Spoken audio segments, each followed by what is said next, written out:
అందరు కూడా తెలియజేస్తూ జై తెలంగాణ, జై కేసీఆర్. గౌరవనీయులు పెద్దలు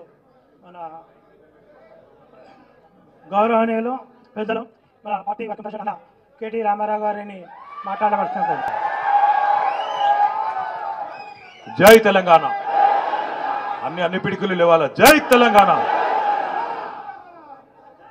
జై తెలంగాణ.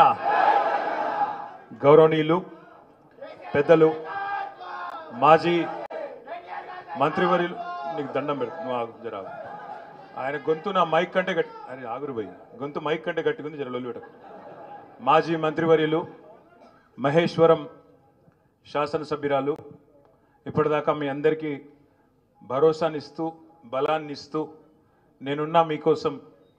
ఇందిరారెడ్డి గారి మీద ఎంత ప్రేమైతే ఆల్విన్ కాలనీలో ఉండేదో, రేపటి రోజున మీకు ఆల్విన్ కాలనీ కాదు శేర్లింగంపల్లిలో ఎక్కడ కష్టం వచ్చినా నేనున్నా అని చెప్పి ధైర్యం ఇచ్చిన మా అక్క శ్రీమతి సబితా ఇందిరారెడ్డి గారు.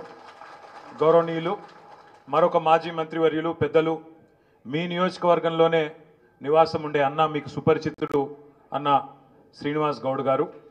గౌరవ కుకట్పల్లి శాసనసభ్యులు, ఈరోజు ఈ సమావేశానికి నన్ను ప్రత్యేకంగా ఆహ్వానించి అన్న మనం శేర్లింగంపల్లి ముఖ్య నాయకులతో సమావేశం కావాలి అని చెప్పి ఈ సమావేశం ఏర్పాటు చేసిన గౌరవ శాసనసభ్యులు కుకట్పల్లి అనే దానికంటే శేర్లింగంపల్లి మున్సిపాలిటీ మాజీ వైస్ చైర్మన్ గౌరవనీయులు శ్రీ మాధవరం కృష్ణారావు గారు, మరొక మీ నియోజకవర్గ స్థిర నివాసం ఆయన కూడా అక్కడే, ఎవరు మన జూబ్లీ శాసనసభ్యుడు హైదరాబాద్ బీఆర్ఎస్ పార్టీ అధ్యక్షుడు సోదరులు శ్రీ మాగంటి గోపీనాథ్ గారు, సోదరులు మా తమ్ముడు పట్లోల్ల కార్తిక్ రెడ్డి గారు, గౌరవనీయులు మాజీ కార్పొరేషన్ చైర్మన్ నాగేందర్ గౌడ్ గారు, సోదరిమణి మన కార్పొరేటర్ భారతీనగర్ మా చెల్లె శ్రీమతి సింధు ఆదర్శ్ రెడ్డి గారు, అదేవిధంగా మరి రోజా రాలేదు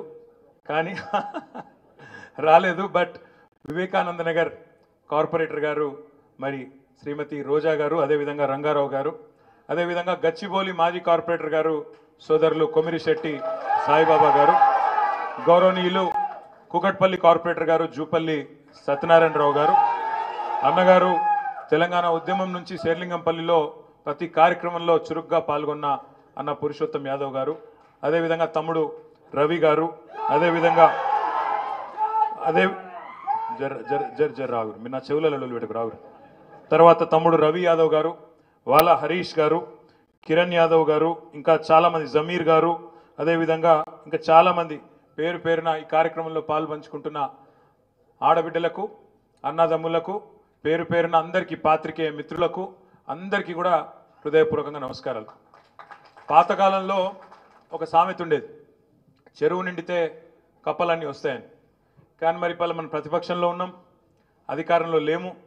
మొన్ననే మీ ఎమ్మెల్యే జంపు కొట్టిండు, కానీ మరి ఈరోజు 150 మందితో మీటింగ్ అని పెట్టుకుంటే